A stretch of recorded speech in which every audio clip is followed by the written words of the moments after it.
안녕하세요. 당신을 건물주로 만들어줄 남자 박익현입니다. 오늘 또 여러분들이랑 같이 보시게 될 영상을 찍게 됐는데요.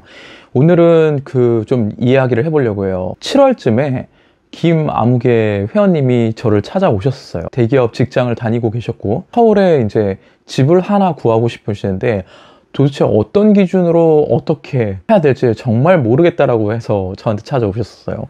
너무 근본적인 질문일 수도 있는데 이건 아마 누구나 다 사회생활을 그렇게 길지 않거나 아니면은 사회생활을 하더라도 내가 돈을 그동안 어떻게든 모아서 말을 해서 첫 집을 구하려고 하는 사람들은 다 비슷한 고민을 하시게 될 거예요.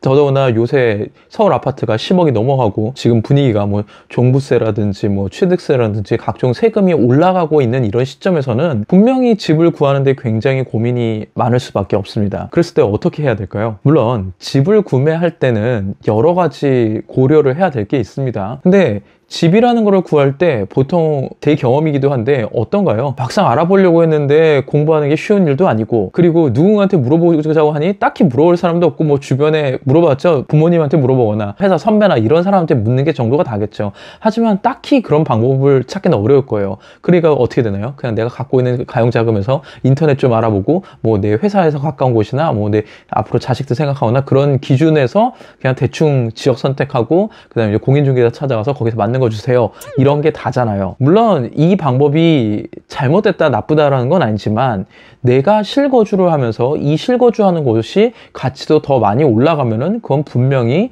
메리트 있는 부분인 건 확실할 겁니다. 그래서 제가 오늘은 내가 실거주를 하면서 그래도 가치가 조금이라도 올라갈 수 있는 지역을 선정하는 방법에 대해서 좀 같이 이야기를 해보고자 합니다. 그러니까 그때까지 이 영상을 좀 끝까지 한번 잘 구독해 주시면 좋은 방법, 좋은 아이디어를 얻으실 수 있을 거예요.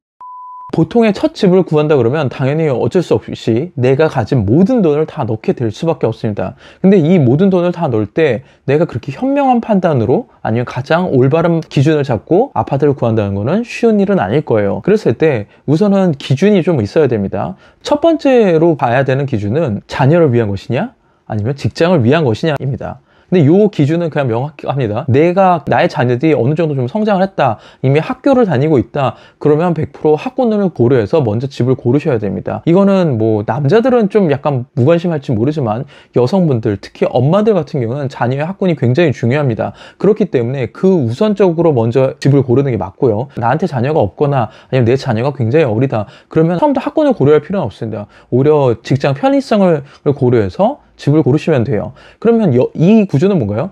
부동산을 고를 때 첫 번째는 무조건 입지죠. 그럼 입지를 고를 때 학군 좋은 곳을 선택할 것이냐 아니면 직장의 편의성이 교통 좋은 곳을 선택할 것이냐, 이런 구분이 먼저 그려진다는 겁니다. 이 기준을 내가 먼저 세우고 그 다음에는 큰 범주에서 지역을 선택하는 겁니다. 가령 서울 같은 경우는 25개구가 있습니다. 25개구가 있을 때 학군이 좋은 지역을 선택을 해서 그 구를 선택을 할 수도 있고요. 아니면 내가 다니는 그 직장을 기준으로 해서 얼마나 그 교통이 그렇게 멀지 않은 곳에 아니면은 역세권에 있을 수 있느냐, 그런 기준으로 해가지고서는 구를 선택할 수 있겠죠. 그 다음에는 어떻게 하나요? 그 구가 선택되고 난 다음에는 그 안에서 최고 가장 비싼 아파트, 속칭 대장 아파트라고 얘기합니다. 대장 아파트를 한번 찾아보세요.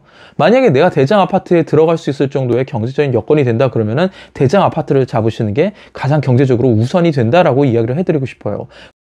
근데 만약에 내가 대장 아파트에 들어갈 정도의 금액적으로 여유가 있지 않다 그러면은 그거보다 조금 더 가격이 저렴한 2군, 그리고 그거보다 조금 더 가격이 저렴한 3군, 이렇게 점점점 낮춰가면서 그 군별 아파트를 조사를 할 수가 있어요.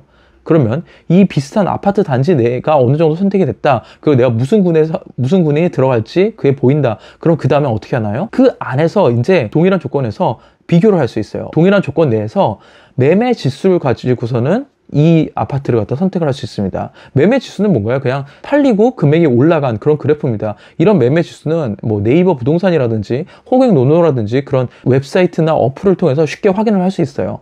그리고 그걸 전체를 다 보실 필요도 없고 딱 5년치만 봅니다. 5년 동안 해당되는 아파트의 가장 낮은 금액, 그리고 가장 높은 금액을 두 개를 비교를 해보세요. 이 두 개의 금액이 얼마나 빨리 올라갔는지, 그리고 이 두 개의 금액의 편차가 어느 정도였는지를 비교를 해가지고서는 내가 여기서 가장 좋은 아파트, 우위를 선점할 수 있는 아파트를 어느 정도 예측을 해볼 수가 있어요. 이 매매지수 방법이 100% 맞는 거는 아니지만요. 그래도 이게 가장 빠르게 올라가고 그리고 가장 많이 올라간 거는 미래에도 그런 방법을 어느 정도는 적용을 해볼 수가 있습니다.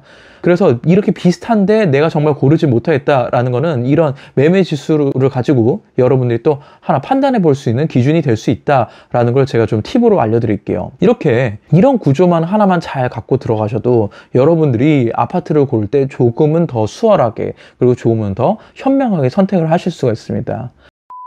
앞서 이야기했던 그 김아무개 회원님도 굉장히 고민이 많으셨어요. 이분도 대기업을 다니고 계셨고, 그리고 이분도 무엇을 선택해야 되는지 굉장히 어려워하셨거든요.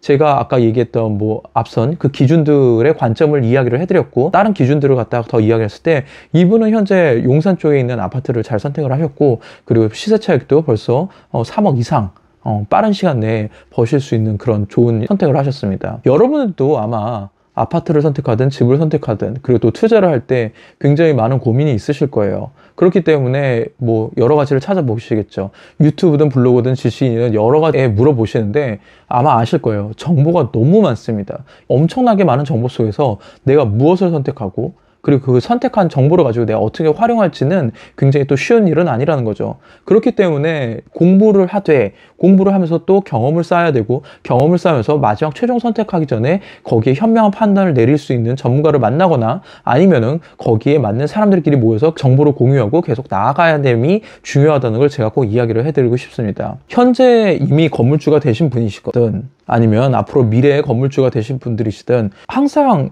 내가 해보지 않은 영역을 선택할 때는 굉장히 두렵고 그리고 힘듦이 찾아옵니다.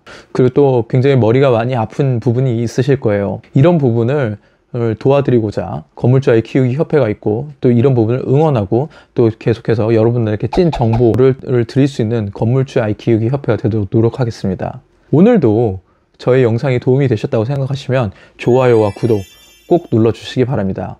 이상 건물주 아이 키우기 협회 대표 박익현이었습니다. 감사합니다.